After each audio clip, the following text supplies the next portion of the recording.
The word was spoken like an insult. Ethan frowned slightly but kept his face calm. She cannot see, Kevar added, his smile widening, so she will not see how ugly you are. The laughter this time was louder. Ethan felt heat rise in his chest, but he controlled it. Anger would only make things worse. You want me to marry her? Ethan said slowly. Yes, Kevar replied. No male of our kind will take her.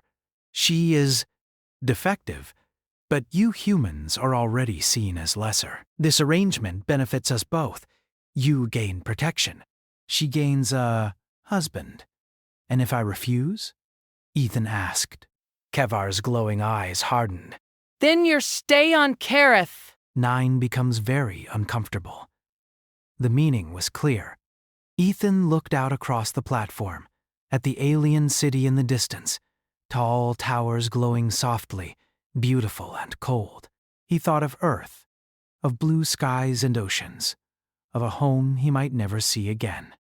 Where is she? He asked. Kevar's smile returned. Sensible. They led him through long corridors carved from living crystal. The walls hummed quietly, responding to the presence of the nobles. Ethan felt out of place, his boots echoing too loudly, his breathing too rough. Finally, they stopped before a simple door. It was smaller than the others, less decorated. My sister resides here, Kevar said. She is gentle. Do not expect much conversation. The door opened. Inside, the room was warm. Soft light filled the space, not harsh or bright. There were cushions on the floor, woven fabrics on the walls, and the faint scent of alien flowers. In the center sat a young alien woman. She was smaller than the others Ethan had seen. Her skin was a pale silver, smooth and unmarked. Her eyes were closed, long lashes resting against her cheeks. She wore simple clothing, nothing like the noble robes of her brother.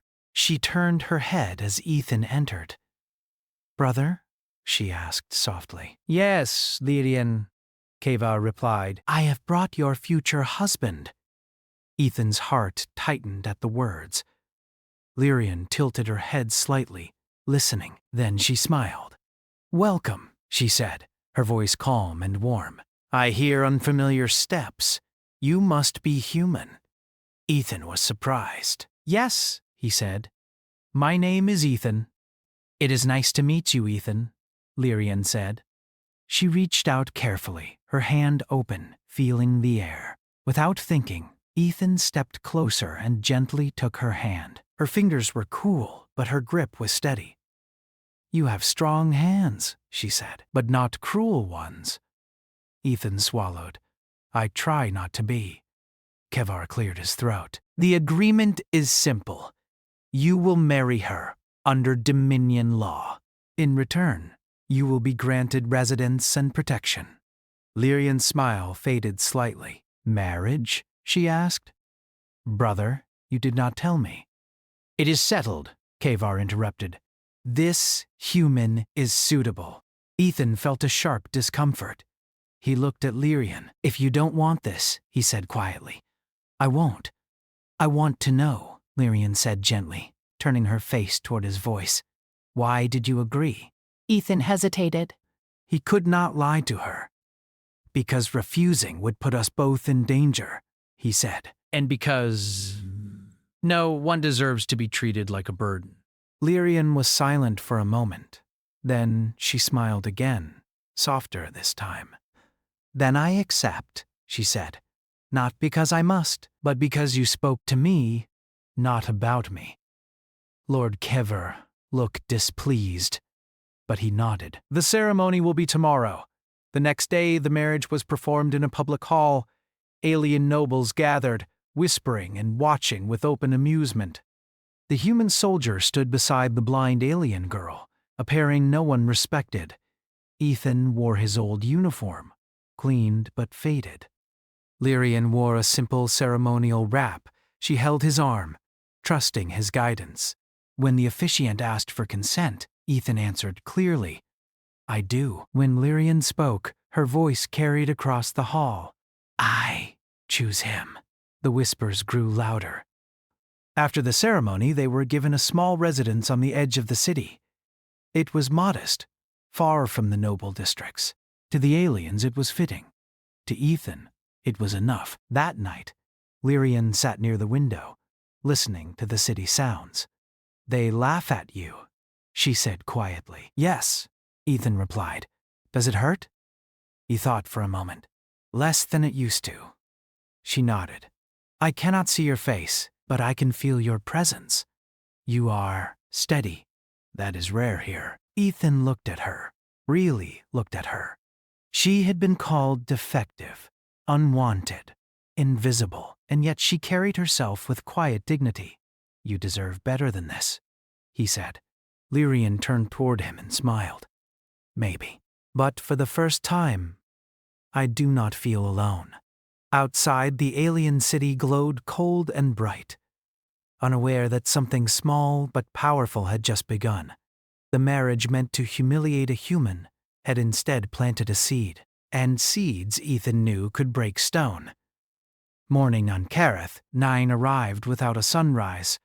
The violet clouds simply grew lighter, and the city's crystal towers began to hum with energy. Inside the small residence at the edge of the noble district, Ethan was already awake. Years of soldier life had trained his body to rise early, even when there was no battlefield waiting. He stood near the doorway, checking the simple locks the Dominion had installed. They were not meant to keep enemies out. They were meant to remind him that he and his wife were being watched. Behind him, soft footsteps crossed the room. "You are awake very early," Lyrian said. Ethan turned. She stood carefully, one hand touching the wall for balance. Her hair, long and silver, was tied loosely behind her head. Without the heavy ceremonial clothes, she looked younger, more fragile, but also more real. "I'm used to it," Ethan said. "Did I wake you?" "No," she replied with a small smile. "The city is loud in the morning. I like listening to it. It tells me where I am." He nodded, then realized she could not see that. "If you want, I can describe things to you. The sky, the buildings, anything." "I would like that," she said. "But only if you do not make them sound kinder than they are." Ethan let out a quiet breath that was almost a laugh. "Deal! They ate a simple meal provided by the Dominion. It was tasteless but filling." As they ate, distant voices drifted through the walls. Laughter, mocking tones. The neighbors were already awake. "They speak about us," Lyrian said calmly. "Yes," Ethan admitted. "Angry?" "Mostly amused," he replied. She nodded slowly. "That is worse." Later that day, Ethan was ordered to accompany Lyrian to a public registry. All bonded pairs were required to register within 3 cycles of marriage. It was an excuse, he knew, to put them on display. The streets were wide and clean, lined with glowing plants and smooth stone paths. As they walked, conversation stopped. Alien eyes followed them. Some stared openly at Ethan's uneven face and scarred hands. Others looked at Lyrian with thinly hidden pity. Ethan felt his jaw tighten. Lyrian sensed it immediately. "You are tense," she said quietly. "They don't deserve your patience," he replied. "Neither do they deserve your anger," she said. "It feeds them." At the registry hall, they waited in a long line. Most couples were alien nobles, tall and radiant, dressed in layered robes. Ethan stood out painfully. A few whispered openly. "Why is a human here? Is that the blind one? He must be desperate." Ethan said nothing. He focused on keeping Lyrian steady, guiding her gently when the line moved. When it was finally their turn, the registrar, a tall alien with golden eyes, looked them over with clear distaste. "Bond verification," the registrar said flatly. Ethan stepped forward. Ethan Cole, human, bonded to Lyrian of House Kavar. The registrar raised an eyebrow ridge. "You are aware this bond carries obligations, protection, loyalty, sacrifice." Yes, Ethan said. "I am." The registrar turned to Lyrian. Do you confirm this bond willingly? I do, she said without hesitation. Something flickered in the registrar's expression. Surprise, maybe, or discomfort. The process ended quickly after that. As they turned to leave, a group of young alien males blocked their path. One of them leaned closer to Ethan. Tell me, human, does she know what you look like? Ethan met his gaze. She knows who I am. The alien laughed. That is not the same. Lyrian stepped forward slightly. You are correct, she said. It is better. The laughter died. Outside, as they walked home, Ethan spoke quietly. You didn't have to do that. Yes, I did, she replied. You speak for me when I cannot see danger. I speak for you when they try to shame you. That evening, Ethan received a summons. Lord Curver requested his presence. Alone, Ethan hesitated, then agreed. Leaving Lyrian behind felt wrong, but refusing would draw more attention. The noble hall was cold and bright. Kavar waited, his expression sharp. You are behaving incorrectly, Kavar said. I'm fulfilling the bond, Ethan replied. My sister is not meant to speak in public, Kavar snapped. She is meant to obey. She is meant to be respected, Ethan said calmly. Kavar stepped closer. Do not forget your place, human. This marriage was meant to solve a problem, not create one. Ethan held his ground. Then maybe the problem was never her. Kavar's eyes glowed brighter. Careful. Ethan bowed slightly, not in submission, but in acknowledgement, and left. When he returned home, Lyrian sensed something was wrong immediately. He threatened you, she said. He tried, Ethan replied. She was quiet for a long time. I was hidden most of my life, she said finally. They said it was for my protection, but it was for their comfort. You are the first who treats me like I belong in the world. Ethan sat beside her. You do belong. Days passed. Word spread through the lower districts that the blind noble smiled now, that she laughed, that she walked freely with her human husband. The aliens began to watch with curiosity instead of mockery. Not all reactions were kind. One afternoon, as Ethan was away securing supplies, Lyrian walked alone in the courtyard near their home. She liked the sound of water there. The fountain was old, its flow gentle. She did not hear the footsteps until it was too late. A sharp shove knocked her to the ground. Pain shot through her side. Stay down, a voice hissed. You embarrass your house. Lyrian curled inward, protecting herself. Fear rose, but beneath it, something else stirred. A pressure behind her eyes, a warmth in her chest. She felt the attacker's intent clearly, cruel, afraid. Go, she said, her voice steady. The attacker froze. A wave of emotion, fear not her own, washed outward. The alien staggered back, gasping, then fled. When Ethan returned and found her shaken but alive, something inside him hardened. They touched you, he said quietly. They failed, she replied. He looked at her with new understanding. You're stronger than they know. So are you, she said. That night, as the city hummed and whispered around them, Ethan understood something important. This marriage was no longer a punishment. It was a challenge. And the galaxy was not ready for what a human and a blind alien girl could become together. The rumors spread faster than Ethan expected. At first, they were small whispers in the lower districts. Aliens spoke quietly about the blind noble who walked without fear, about the human husband who never raised his voice but never stepped back either. Then the rumors reached places where whispers were dangerous: administrative halls, noble gatherings, and finally the Dominion Council itself. Ethan learned about the summons when a Dominion officer arrived at their door. You are ordered to appear before the Social Harmony Council, the officer said flatly. Both of you.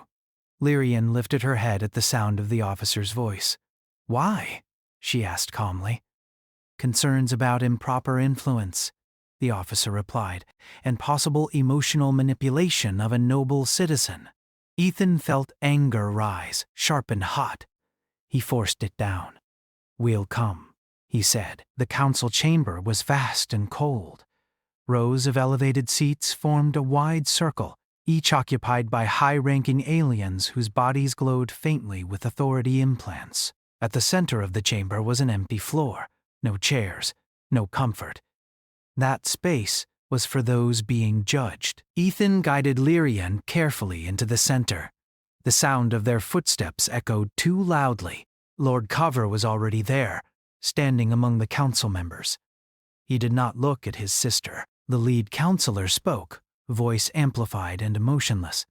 "This hearing is called to examine the bond between the human Ethan Cole and Lyrian of House Kavar. Concerns have been raised that the human is influencing noble behavior in destabilizing ways." Ethan straightened. "With respect, counselor, my wife chooses her own actions." A ripple of disapproval moved through the chamber. "Humans are known for emotional persuasion," another counselor said. Your species uses empathy as a weapon. Ethan let out a slow breath. "Empathy is not a weapon. It's how we survived." Lyrian stepped forward slightly. "May I speak?" The council hesitated. "She is blind," one voice muttered. "What value?" "She is the subject of this hearing," the lead counselor said. "She may speak." Lyrian lifted her chin. "You say my husband manipulates me, but none of you ask how I feel. You speak about me as if I am not here." Silence fell. She continued, her voice steady. "Before Ethan, I was silent because I was taught silence was safety. I was hidden. I was protected by being ignored. That is not harmony. That is fear." Lord Kavar finally spoke. "You were safe." "I was invisible," Lyrian replied. Ethan felt a deep, quiet pride. A counselor leaned forward. "You claim this human has improved your condition?" "Yes," Lyrian said. "Not my blindness. My life." The council turned to Ethan. "Explain yourself, human. Why did you accept this bond?" Ethan did not hesitate. "Because it was wrong. Because you treated her like a burden." "Because if strength means anything, it means standing where others look away." A murmur spread through the chamber. Another counselor spoke sharply. Bold words from an inferior species. Ethan met the alien's glowing eyes. "Inferior does not survive extinction. Inferior does not cross stars after losing their home. Inferior does not protect those who cannot protect themselves." The council shifted, unsettled. Then something unexpected happened. Lyrian stiffened. Her breathing changed. Ethan felt it instantly and stepped closer, ready to support her. "What is happening?" a counselor demanded. Lyrian pressed a hand to her chest. "They are afraid," she said softly. "Who?" Kever snapped. "All of you," she replied. A wave of sensation rolled through the chamber. Not sound, not light. Emotion. Fear. Guilt. Hidden cruelty. Several council members recoiled. One clutched the arm of their seat. "This is impossible," someone whispered. Lyrian's voice grew stronger. "My blindness was not an accident. It was the result of an old genetic choice made by noble houses to improve appearance. I carry the cost. And you fear me because I feel what you hide." The chamber erupted in chaos. "Enough," the lead counselor shouted. "This hearing is suspended." Guards moved in, tense and uncertain. Ethan wrapped an arm around Lyrian as they were escorted out. He felt her trembling, but not from fear, from release. Outside the chamber, they were separated. Ethan was detained briefly, questioned, threatened. He answered calmly, said nothing that could be twisted. Eventually, he was released. When he returned home, the residence was quiet. "Lyrian," he called. No answer. His heart dropped. He rushed inside and found the room disturbed. A cushion overturned. The air smelled wrong, sterile, official. A small device lay on the floor. Dominion issue. They had taken her. Ethan did not shout. He did not panic. Years of war had taught him that panic wasted time. He activated his old communicator, one the Dominion believed inactive. A human frequency answered. "This is Cole," he said. "They took my wife." There was a pause. Then a familiar voice replied, low and steady. "Location?" Ethan looked out toward the glowing heart of the city. "I'll find her." He moved through the city like a shadow, avoiding main paths, using old service tunnels marked during the war. His body remembered how to move unseen. Lyrian awoke in a white chamber. The air hummed softly. She sensed multiple presences, cold, focused. "Do not resist," a voice said. "This is for study." "I am not broken," she replied. "You are dangerous," the voice answered. She closed her eyes and reached inward. The strange sense that had awakened in the council chamber stirred again. She felt minds around her. Curious, afraid, cruel. She pushed gently. A technician staggered back, overwhelmed by sudden shame. Another dropped their tools, hands shaking. Outside, alarms began to sound. Ethan reached the facility just as chaos spread through its halls. Guards were confused, disoriented. He found her standing alone in the chamber, restraints shattered on the floor. She turned toward him instantly. "You came." "Always," he said. They did not run. They walked out together. By the next cycle, the Dominion Council issued a statement. The bond was recognized as valid and protected. Further interference was forbidden. Privately, fear spread. A blind alien girl had exposed truths no wanted seen. And a human stood beside her, not as a servant, not as a joke, but as her equal. The galaxy was beginning to understand something it had forgotten. Strength did not always shine. Sometimes it listened. The Dominion's public statement brought quiet, not peace. On the surface, life returned to normal. The council announced protections. Officials smiled in public. Guards lowered their weapons when Ethan and Lyrian passed. But beneath the calm, something dark moved. Ethan felt it the way a soldier feels a coming storm, before the first sound, before the first shot. Their residence was upgraded without asking. New locks, new sensors. "For your safety," the Dominion said. Ethan knew better. "They're watching us," he said one night as he checked the walls. "Yes," Lyrian replied calmly, "but they are also afraid. Fear made people dangerous." Days later, Lord Kavar requested a private audience with his sister. The message was polite, formal, full of concern. Ethan did not trust it. "I should go," Lyrian said after listening to the message. "If I refuse, they will act without warning." "I'll come with you," Ethan said. "They asked for me alone." Ethan clenched his jaw. "That's exactly why you shouldn't go." Lyrian reached out and found his hand. "You taught me something, Ethan. Courage is not only standing with someone. Sometimes it is walking ahead, knowing they will follow if needed." He wanted to argue. He didn't.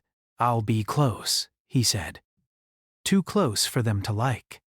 Lord Kavar's estate stood at the heart of the noble district, surrounded by tall crystal spires and silent guards.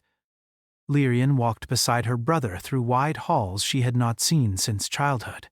She remembered the sounds, the echoes, the way silence had always meant obedience. "Things have become complicated because of you," Kavar said. "Because of the truth," Lyrian replied. He stopped walking. "You humiliate this house." "I reveal it," she said softly. His voice hardened. "Your abilities threaten the balance of the Dominion." "Then the balance was already broken," she answered. Kever turned away. "You will leave Kerith. 9. Lyrian felt the shift immediately. Fear, determination, violence close to the surface. "You will be placed on a remote sanctuary world," Kever continued. Your human will not follow. No, she said. This is not a request. Lyrian straightened. Then this is a mistake? The doors slammed shut. Outside, Ethan felt the change instantly. The air seemed tighter. Wrong. He moved. Alarms began to wail across the estate as Ethan disabled the outer sensors with fast, practiced motions. Guards rushed in, but they hesitated. Human soldiers were legends in the Dominion, not for beauty, but for refusal to stop. Inside, Lyrian stood alone in the center of the chamber as Kavar activated a containment field. Light wrapped around her like invisible chains. You should have stayed hidden, Kavar said. No, she replied. I should have been loved. She reached inward. This time, she did not push gently. The emotions she released were not pain or fear, but truth. Every lie spoken in that chamber echoed back at full strength. Kavar staggered, clutching his head as memories he had buried tore free. The doors exploded inward. Ethan charged through smoke and light, moving faster than the guards could react. He reached Lyrian just as the containment field flickered. I'm here, he said. She smiled, even as her strength faded. I knew you would be. They did not fight their way out. They walked. Every guard who raised a weapon hesitated, overwhelmed by sudden doubt. Orders felt wrong. Loyalty cracked. By the time they reached the outer gates, the estate was in chaos, but the danger was not over. That night, Dominion media declared Lyrian unstable, dangerous, a threat to galactic order. Quietly, arrest warrants were prepared. Exile was no longer enough. Ethan watched the broadcasts with cold focus. They're going to try to erase you, he said. Yes, Lyrian replied. And you? He activated the human channel again. This is Cole, he said. We're out of time. The reply came faster than before. Understood. Protocol anchor. Human ships did not arrive with weapons charged. They arrived with authority. Ancient treaty codes activated across Dominion space. Clauses no one had expected to be used. Clauses written after humanity's near extinction. Bonded protection rights. Sanctuary claims. Observer immunity. The Dominion could not touch Lyrian without violating agreements that kept human fleets peaceful. The Council convened an emergency session. Lyrian stood before them again, Ethan at her side, this time surrounded by quiet human observers. You call me dangerous, Lyrian said. But I do not control minds. I reflect them. If that frightens you, ask why. Silence answered her. The lead counselor finally spoke. What do you want? Lyrian turned slightly toward Ethan, then back to the chamber. Choice, she said. For myself, for others like me. And if we refuse, Ethan spoke then, his voice calm and steady, then humans will remember how it feels to be unwanted, and we will not forget again. The council understood. Not because of threat, because of history. By the end of the cycle, new laws were drafted. Genetic crimes acknowledged. Hidden citizens recognized. Lyrian's exile was overturned. Kavar was removed from power. When they returned home, the city felt different, not kinder, but quieter. That night, Ethan and Lyrian sat together, listening to the hum of Kareth. You could leave, Lyrian said. Go with your people. I could, Ethan agreed. She turned toward him. Will you? He took her hand. I married you because it was wrong to abandon you. I stay because it would be wrong to leave. Lyrian smiled, a soft, tired smile. The storm had broken. One part remained, and the galaxy was watching, the city of Kareth. 9 felt quieter now, though not entirely calm. Alien nobles moved carefully through the streets, their glowing eyes lowered when they passed the human and the blind noble who had defied tradition. Public murmurs spoke of courage, of justice, and even of fear. Lyrian and Ethan had become symbols. Symbols the Dominion did not fully understand, but could not ignore. Inside their home at the edge of the district, Lyrian sat near the window, her fingers tracing the smooth surface of a crystal vase. The violet sky outside shimmered faintly, reflected in her silver hair. Ethan leaned against the doorframe, his arms crossed. He watched her quietly, a small smile tugging at the corner of his lips. "You're too quiet," Lyrian said softly, sensing his gaze. "I'm thinking," Ethan replied. "Thinking about what comes next." "Freedom?" she asked. "Freedom is more complicated than that," he said. "The council cannot touch you, not openly, but the city still whispers. People still judge. And your brother," his jaw tightened, "he will try again." Lyrian nodded. "I know, but he cannot undo what has been done. He cannot erase the truth."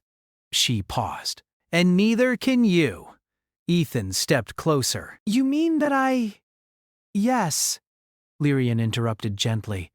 "You have changed more than just my life. You've changed the way humans are seen here, the way I am seen. That is something even the council cannot ignore." The two of them were quiet for a moment, listening to the distant hum of the city, the sound of energy flowing through the crystal towers. Then a subtle vibration at the door caught their attention. Ethan moved swiftly, checking the sensors. But it was only a delivery from a nearby human enclave. A message, simple and clear. You are honored. "Humanity respects you." Lyrian tilted her head, curious. They know? Yes, Ethan said. And so do I. Humanity does not forget its own. That night, they walked through the streets of the noble district, unhurried, unafraid. People looked at them, some with admiration, some with suspicion. Children paused to stare, not with cruelty, but with curiosity. For the first time, Ethan realized that his presence, human, scarred, uneven, was no longer only a joke or an insult. It was an example, it was hope. They reached a quiet plaza, where the fountains glowed with soft light. Lyrian extended her hand, sensing the gentle flow of water. "Do you know," she said, "I have never seen a sunset, never a sunrise, not like the humans see them." Ethan smiled. Then let me tell you what I see when I watch the sun. He described Earth's skies, the way the orange and gold blended into deep blue, the way clouds drifted across the horizon, reflecting colors that seemed impossible. Lyrian listened, closing her eyes, imagining each word as vividly as she could. "You make it real," she said softly. "Even without sight, I can feel it. I can see it in my mind." Ethan shook his head slightly. "It's nothing. I've just seen it before. But you make me realize it again." She reached out, fingers brushing against his cheek. "I wonder," she said, "if I could see you, what would I see?" Ethan hesitated. "You don't need to see me. You already know me. You know my thoughts, my fears, my strength." Lyrian smiled. "And yet I am curious." She paused. "Shall we find out?" He nodded slowly. "If you wish." The Dominion had provided limited technology for Lyrian's condition. Small devices could scan and display images directly to her mind. For the first time, Lyrian would see Ethan, not just through words, not just through touch or thought, but through a reflection of his physical form. The device activated. Lyrian's mind filled with colors, shapes, and angles she had never imagined. She gasped softly. You are not what I expected." Ethan tilted his head. Ugly, she laughed. A light, joyful sound. No. "You are strong and kind and human. I see you now, Ethan, and I still choose you." He felt a warmth he had not known in years. "And I choose you," he said simply. They stood there, side by side, surrounded by the soft glow of the city. Outside, the alien world had not changed in form, but something fundamental had shifted. The humans were no longer invisible. The blind noble was no longer silent. Together, they had rewritten expectations, challenged cruel traditions, and proven that strength was not measured in beauty, power, or sight, but in courage, kindness, and truth. In the following weeks, their life became a rhythm of simple joys and quiet victories. Lyrian learned more about humans, about Earth, about stories and music and laughter. Ethan learned to listen deeper to emotions, to understand what could not be seen, and to trust the strength in someone so often underestimated. Lord Kevar's attempts to reclaim authority faltered. Every time he plotted, Ethan and Lyrian acted with calm strategy. The people saw their noble's weakness, and the humans' unyielding loyalty. Kevar became isolated, powerless, forced to witness the truth he had tried to hide. A human and a blind alien girl had outshone the entire Dominion with courage and integrity. Months later, in a public ceremony to honor those who had protected harmony in the city, Ethan and Lyrian were invited as guests of distinction. Unlike before, the whispers were not mocking. Children followed them, asking questions. Nobles bowed their heads in respect. The council recognized their bond as not just legal, but exemplary. During the ceremony, Ethan leaned slightly toward Lyrian. "Do you feel different now?" he asked. She smiled, sensing his tone. "I feel seen. In every way that matters." He took her hand. "You have changed this world, Lyrian, not because you can see, but because you understand. You know truth. You know courage. And now the galaxy sees it too." She looked up at him, her silver hair shimmering in the soft light. "And you, Ethan, you have shown that humanity is more than they believe, that our worth is not skin deep, that our courage is endless. I am proud to stand with you." He smiled. "I am proud to stand with you too." The ceremony ended, but the city felt different. People spoke more kindly to one another. The lower districts whispered of hope, of fairness, of a future where even the weakest or most unwanted could be powerful in their own way. That night, Ethan and Lyrian walked back through quiet streets, hand in hand. The violet sky shimmered with energy, but it was no longer oppressive. It was a living thing, reflecting the quiet victory of courage and truth. "You could leave," Lyrian said softly. "Go with other humans. To safety. To your world." Ethan shook his head. "No, my place is here." "With you?" She squeezed his hand. "Then I will stay. Not because I must, but because I want to. Because I choose you." Again and again, they stopped at the fountain in the plaza, the water glowing softly beneath the violet sky. Lyrian held her hands over the water, sensing its flow. Ethan joined her, feeling it too, not just with touch, but with understanding. "Do you know," she said quietly, "that they will always speak of us?" "Yes," Ethan replied. "And let them. Let them speak of truth and courage and strength, instead of fear and cruelty." Lyrian leaned slightly against him, her hand still in his. "I was blind," she whispered, "but I have always seen more than anyone else. And I was underestimated," Ethan said softly, "but I have always known what is right." They stayed there, together in quiet triumph.